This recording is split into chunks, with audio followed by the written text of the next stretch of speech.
Bapak Ibu Saudara sekalian, di dalam Matius 24 ayat 5 sampai 8 mengatakan demikian. Sebab banyak orang akan datang dengan memakai namaku dan berkata, Akulah Mesias, dan mereka akan menyesatkan banyak orang. Kamu akan mendengar deru perang atau kabar-kabar tentang perang.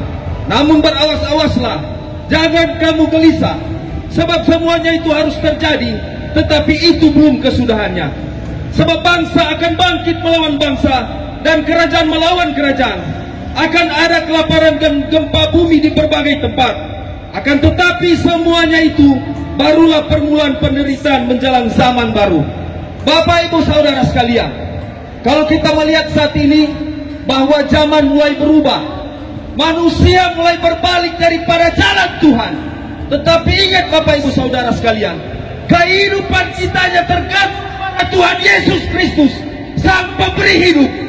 Dia adalah Mesias, Dia adalah Isa Al-Masih, putra daripada Allah itu sendiri. Dan Dia turun ke dunia menjadi Sang Firman yang hidup. Kehidupan kita hanya tergantung pada Tuhan Yesus. Karena apa? Saat ini kita akan menghadapi namanya akhir zaman. Kalau kita melihat saat ini, dunia digemparkan dengan berbagai macam bencana alam. Di Amurang, selama itu mereka tidak berpikir bahwa di Amurang itu akan terjadi bencana alam yang begitu dahsyat, sehingga banyak memakan korban, juga rumah-rumah yang hancur. Ingat Bapak Ibu Saudara sekalian, ini barulah namanya permulaan daripada akhir zaman. Itu adalah tanda-tanda akhir zaman. Sebab murid Yesus berkata kepada Tuhan Yesus, Ya Rabbi, ya Guru, bagaimana kira-kira tanda kedatanganmu? Apa kata Yesus? Engkau akan mendengar deru perang di mana-mana. Bangsa akan melawan bangsa, kerajaan akan melawan kerajaan, dan kasih mulai menjadi tawar. Banyak orang yang murtad dan akan muncul nabi palsu. Matius 24 ayat 10 sampai 11 mengatakan, dan banyak orang akan murtad dan mereka akan saling menyerahkan dan saling membenci. Banyak nabi palsu akan muncul dan menyesatkan banyak orang. Sangat disayangkan sebagai seorang Kristen kalau kita tidak kuat di dalam jalannya Tuhan. Setiap hari saudara mesti banyak belajar Injil, baca Alkitab. Jangan kita cuma hidup dengan kesenangan dunia, tetapi lupakan Tuhan Yesus. Banyak sekali orang karena minim pengetahuan tentang firman Tuhan, akhirnya menjual Tuhan Yesus. Sangat disayangkan. Karena apa? Keselamatan yang Tuhan berikan itu hanya diberikan cuma-cuma kepada kita manusia. Apa yang harus dilakukan oleh orang Kristen? Kita harus jaga, pelihara. Kita harus raih keselamatan itu. Sebab hanya di dalam Tuhan Yesus bisa mendapatkan jalan itu yang namanya keselamatan. Kalau orang sudah berbalik ke jalannya Tuhan Yesus, makanya dikatakan di dalam Matius 24 ayat 10 sampai 11, dia akan menjadi murtad. Matius 24 ayat 13 mengatakan, tetapi orang yang bertahan sampai pada kesudahannya akan selamat. Kita hanya memperoleh keselamatan itu melalui Yesus Kristus. Karena kehidupan kita hanya tergantung pada Tuhan Yesus. Mulai saat ini kita harus menyatakan diri, kita harus mengambil sikap, bertobat ke jalan yang benar, berlutut di hadapan Tuhan, minta ampun segala perbuatan dosa kita. Sebab hanya di dalam Tuhan Yesus jalan satu-satunya akan kita peroleh namanya keselamatan. Akan ada bencana dahsyat pada saat kedatangan Tuhan Yesus. Di dalam Wahyu 6 ayat 12, jadi sudah tercatat. Wahyu 6 ayat 12 mengatakan, maka aku melihat ketika anak domba itu membuka meterai yang keenam, sesungguhnya terjadilah gempa bumi yang dahsyat, dan matahari menjadi hitam bagaikan karung rambut, dan bulan menjadi merah seluruhnya bagaikan darah. Duh, luar biasa. Kalau orang mau lihat, ini dalam pembacaan ini, di dalam kitab Wahyu ini mengingatkan kepada kita, sebelum terjadinya tanda-tanda zaman itu, kita harus berawas-awas. Karena Tuhan Yesus mengatakan, aku datang seperti pencuri. Kita tidak tahu kehidupan kita.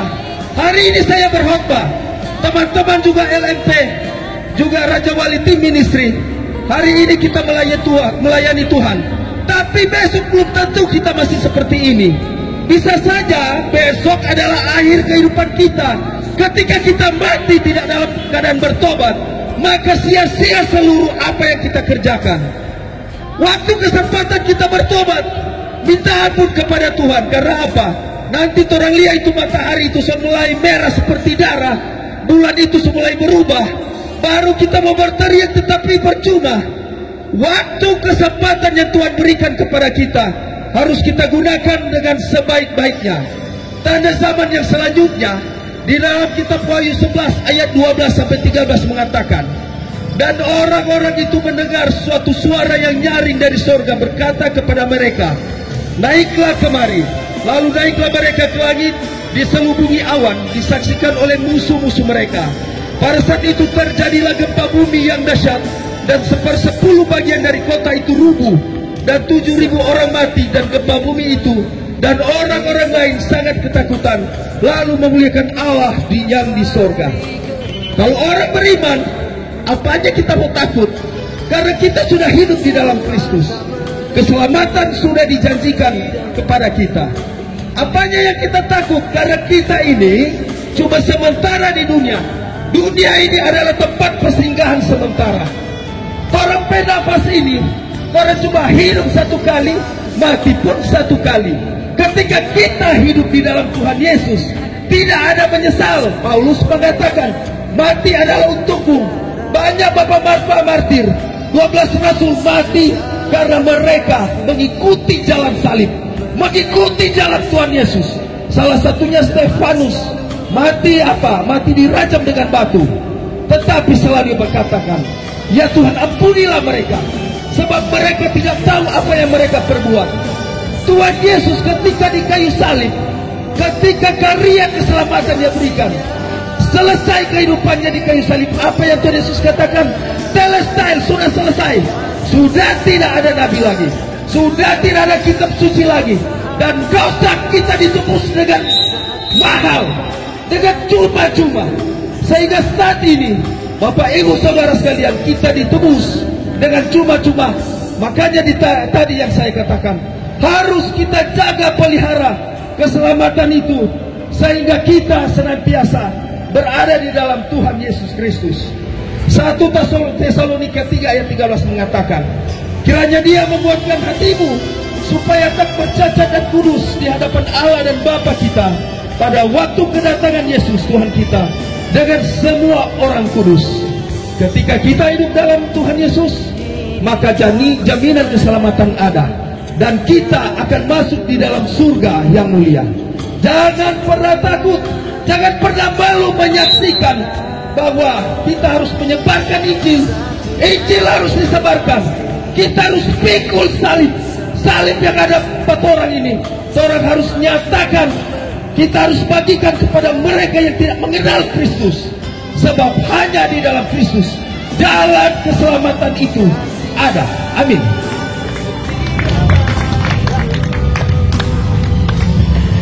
Baik, puji Tuhan. Kita boleh berikan tepuk tangan dulu yang paling meriah buat Tuhan yang luar biasa.